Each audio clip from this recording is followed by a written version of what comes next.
All right, guys, I'm really excited. My friend Jess is here. Jess Vogelpohl is a sales and leadership coach at Southwestern Consulting. Jess, you want to tell us a little about yourself and your company? Yeah, absolutely. So, hi everyone. Thank you so much for having me. I can already tell that I'm going to have a blast. So it's always a good time with you. I've been a sales and leadership coach for a while now, and I think it's really cool the way that we do things. It's just really relating to our clients and building trust and working to make an impact on helping them be better sales practitioners and better at their job so they can serve more clients and at the end of the day, fuel their vision and what they want for their lives. And so I love doing that every single day. On a personal note, when I'm not, changing lives and helping salespeople, I am a mama of two. I have two little babies. I've got a 5-year-old Nora. She's wonderfully spirited and a lot like me. So she gets on my nerves a lot and we fight. It'll serve her one day, but when it's directed at me, I don't like it. And then I have Gus, who's 1. He's perfect and a baby and just so smudgy. And then I have a couple dogs, and my husband's really awesome too. So that's I love coffee. I love drinking a good dry red wine. Malbecs are my fave, and I genuinely love what I do and love waking up every day. Life's a gift, man. As cheesy as it is. That's a good thing. That's important. Mm-hmm. Now, it looks like you're working from home. Is that door behind you going to burst open and like kids parading through, or? That would be pretty cool, though. I'm not bad at it. Not if the kids burst through, because that's the furnace. So I'll be like, what's going on back there? What are you doing? Is that stairs? Are we going to see like a child topple down or something? That actually could happen. And it's fine. Like they bounce. There's carpet. If someone bursts through, I always make this joke that I have a fear that somebody might be like living in our basement because it's really cozy and nice down here. I'm like, what if they're like chilling in the furnace room right now? And they're just like, can you quit talking out there? I'm trying to take a nap. I'm trying to sleep, Jess. Come on. Can you give me a sandwich too? Nice. So Jess, how long have you been doing this job? About 3 years, a little over 3 years. It's a lot of fun. To even be considered to do what we do, you have to have so much experience in sales and being a top producer, because there's nothing worse than being a coach and having a coach and they have no street cred. Like, oh, you want me to be a top producer, but you've never done it yourself? Like, WTF. And they're just quoting things that they've read in a book somewhere that they don't really know. Exactly. Well, I think it's cool because people keep asking, like, why don't you go out and do this on your own? Or why are you affiliated with a company? Go make 100% of your revenue and it goes to you. The company's been around since 1855. I mean, There's so much content and curriculum there. And I think that piece is really cool. And like the verifiable track records. And then also, I'm not a fit for everyone. I'm not a fit to coach everyone. Yeah. So when we do our workshops with teams as a means to introduce coaching, we put together these really fun workshops that are designed for that team, specifically with that leader. And we're also introducing coaching. We say to them, hey, if this is a fit and you're ready to make a change in your life and your business, jump in. If not, don't do it. Like if you're not going to put your whole heart in, because on average, our clients get 25% increase in their income if they can be coachable and committed and ready for change. And if you're not, I don't want you dragging our numbers down, so don't get in. And I tell people that, like, homie, I don't think that you are a good fit for this. Are you sure? And then they're like, I'm going to prove you wrong, which is great. That's great. But so yes, 3 years, been doing it for a while, have a lot of fun doing it every single day. I coach, and then I also run those workshops. So we call it a practitioner's model. So when my clients are like, oh, I don't want to prospect, or I don't want to ask for referrals, I'm like, I literally have to do the same thing every day that I'm coaching you on, and I'm getting coached. You have time for it. Mm-hmm. You're just not making it a priority. So I think that's a cool methodology to the madness. So that's why I don't change. I love this company. Seriously, it's the coolest. Well, I think most successful coaches that you talk to have their own coaches as well, because they're doing the same things that they're preaching. And so being at a company like that, I'm sure you have tons of mentors that help you out with stuff and really help build your career as well. Yeah, my coach, Ron Alford, he's amazing. He's writing a book right now. When it comes out, I'll send you a copy. Yeah. But our senior leadership team, some of them are, best-selling authors and these really amazing leaders. And I just am floored every time I have the opportunity to talk to them. It wouldn't be out of character for my CEO just to text me and be like, hey, Jess, how's it going? Everything going all right? Mm-hmm. Like a CEO of this massive company. That's cool. Like that's the culture. That definitely sets you apart from other companies. That's really cool. So what are your ideal clients? Who do you tend to work with? Yeah, we work with all people in sales. So if you have a product that you're selling, or if you're in sales, we work with you. We are not industry specific. We are sales specific. So I think it's really cool. We started back in 1855 as a door-to-door Bible sales company. Like, if you can imagine that, they would like pull up on their little horse and buggies and go sell Bibles door to door. And it morphed into this educational book sales for college age students. It was an internship. And they would go door to door. They still do go door to door, and they sell these books. And some of these kids are making freaking bank. Like, we're talking 6 figures in a summer. And all of these big sales companies down in Nashville, where we're headquartered, started taking notice. I'm like, what the heck are you teaching these kids? Teach our like prim and proper sales team. So they're like training alongside all these kids.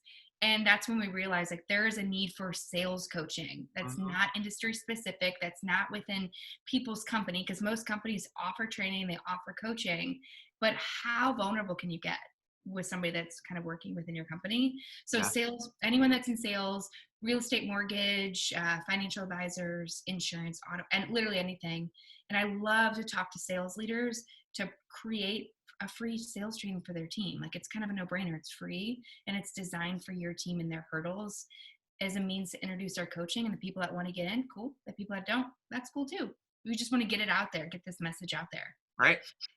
So you're working from home. What other type of stuff have you been doing that is the coronavirus? How's it influenced your business?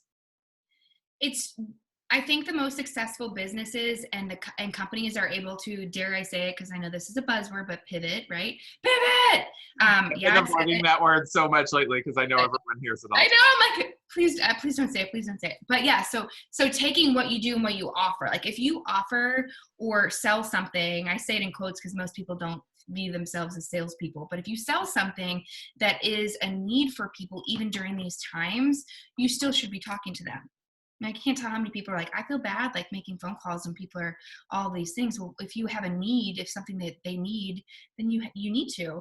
And so shifting our product, our coaching product into and the methodology and how we're getting it out there, that's what companies need to be doing. That's what we're doing. So instead of obviously doing our in-person workshops, now we're doing mainly virtual workshops, and it's pretty awesome and a lot more fun, and not a lot more fun, but a lot of fun. And it's more fun for me because I can wear yoga pants and nobody knows. Nice. What kind of stuff do you think is going to transfer over, like theoretically, if things go back to normal or whatever that means? What kind of stuff do you think that you're doing now and that you've picked up through all of this, do you think is going to be a part of that? I think habit creation. I really believe that the habits that we are engaging in now, the actions and the decisions that we're making now, it's paving our future state. And I talk a lot about, right now, there's a new economy baby that is being born. It's, it's nurturing in mama's belly, and it's taking shape every single day. And we don't know the temperament of that baby or what it's going to look like. But just like a human baby, you don't bring the baby home to a place that you don't have a crib or somewhere to sleep or means to feed that baby. So we don't necessarily know what that economy is going to look like. But one thing that has never gone out of style in terms of our business is relationship building and the conversations that we're having, because bonding through adversity is huge. Yeah. Take September 11th. Like, we all remember where we were, who we were with, what we were, some people even know what they're wearing. And a lot of those bonds are thick. Like, when you have when you're having that experience together, it's a big deal. So I think that relationship building, making sure that we are consistently planting the seeds, so we are consistently nurturing. So then you have a fair mix of things blooming and things to harvest. But I think people forget that you have to do so consistently, or else you're kind of in feast or famine mode and there's no in between. So habits, making sure that our habits are on point. Whatever, maybe it took you, take prospecting, it took you 100 dials to book whatever you needed to book. Maybe you got to do 200 right now. And while that is a lot of people and may suck, it's going to yield you things in the long run. So focusing so much on the here and now will not serve anyone, but focusing on the long-term game and your vision, that is where the impact is going to take place the most. Clap it out. You have a lot of great ideas and a lot of great points here. What would be one tip that you would give to salespeople right now? That's a good question. Just one? Do I have to give just one? I would say don't go at it alone. I mean, you're not alone in this. Like pick the brains of other people around you. And I call it peacocking, like where you put your pretty little feathers up and you don't admit that there's anything actually wrong. Lean on people, have conversations with people, but invest in your business now. Do not wait for the dust to settle or to know what this economy is going to look like, because every single day that you wait, you're pouring, shoveling more dirt into your hole that you're digging, and it's going to be really hard to get out. So do the things you need to do now and invest in yourself and build your business. And even when you don't want to, because I mean, I train on this all day, every day. I'm coached on this and I coach my clients on this. But even for me, sometimes it's hard to show up. Like it's hard to say, I want to wake up and I'm going to do all the things that I want to do. And the outcomes might be a little bit different. The timeline might be a little bit different, but I show up anyways, even if it's with a messy bun and crazy makeup. And yesterday I put on hot pink lipstick just to like get myself pumped up and going. Did it work? Yeah. Half the battle is just getting your butt in your seat and start working. It's very true. Mm-hmm. Right, what's one word or a sentence that you would like people to use when they describe you and your business? Oh my goodness. I love this question. It's so cheesy, but it's so fantastic. No, I love it.